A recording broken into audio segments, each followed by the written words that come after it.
My name is Tonya Curry, and this is this week's Acumen Media Report. It's entitled A Day in SA. You're lucky to be reading this weekly report because you will have to forgive me. I got sucked into YouTube watching Amber Heard and Johnny Depp face off in court. What started off as a fascination with Johnny Depp from childhood ended up being probably one of the most traumatic series of events I've ever watched on television. It was so weird because constantly you're telling yourself, these are actors. One in particular is one of the greatest actors in the world. Most women I know find him irresistible on screen, and all of them think he's a bit weird, but no one was ready for the drama that unfolded this week. Regardless that Heard used lines from movies and poetry to tell her truth, and regardless that her sobbing had no tears, her story was outrageous, and we all took a side glance at Johnny, the strange and unmagical world of Hollywood. So that story is pretty wild, but it doesn't compare to a day in the life in South Africa.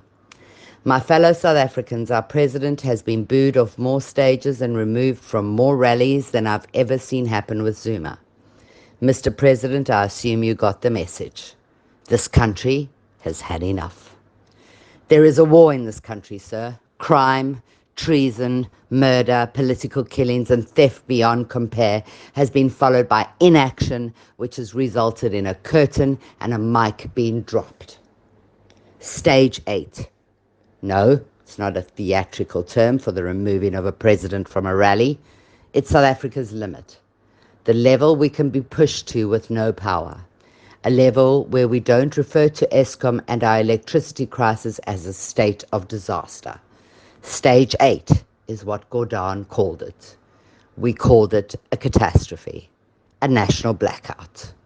12 suburbs in Johannesburg have struggled without power for days on end as the country plunged into darkness. A level so dark, even Depp doesn't like it there. Durator and a bunch of initials in the form of avatars joined a Zoom meeting to address the nations with words we didn't understand, but no one mentioned an insurrection. He told us we needed a plan like yesterday. Well, duh. Can you stop people blowing up the power stations and substations? That would be a good plan. A plan, if you will, that you should have implemented in July, not yesterday. Now you're calling it a very costly green energy problem when actually it's just a bunch of terrorists. Why will no one acknowledge that we have a war on the ground in South Africa? Why will no one do something about it? Durator kept calling it unplanned outages. Oh, come on. We are not 12-year-olds. Of course they're unplanned. Bombs in your substations? It's pretty unplanned from Eskom's side. Or maybe not. And Gordon called our concerns of a total national blackout dramatic. Stage 8 sounds better. He also banned the sale of scrap metal in a bid to stop terrorism that is crippling our already fragile electricity infrastructure. May the 4th be with you, a day in SA. I don't want to talk about Hillary Goddy, a story that made us sick. She was shot execution style through the back of the head. Her 3-year-old child found stranded and begging for help, begging for her mother. South Africans rose to say enough is enough. Murder most foul. A day in SA. Steenhuisen actually went to Ukraine. Can you believe this story? When I saw the first interview, I convinced myself he was using a green screen and that he'd not left at all, and I laughed. And then it became clear that Botox John is actually in Ukraine. Why?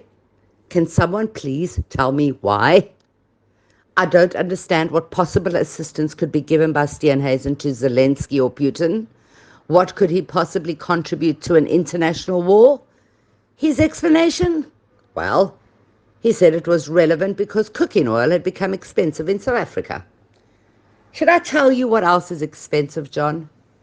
Hillary Goddy's life. Why didn't you get on a plane then?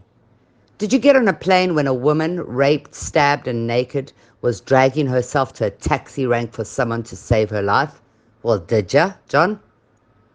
Did you get on a plane when a grade 6 boy was stabbed to death by a fellow student? Do you think their families care about your headline-grabbing redundant mission to Ukraine? The answer is no, dear John. Definitely no. Let me cheer you up because, man, I'm starting to get the hump. Fly South Air gave away plane tickets for 8 Rand.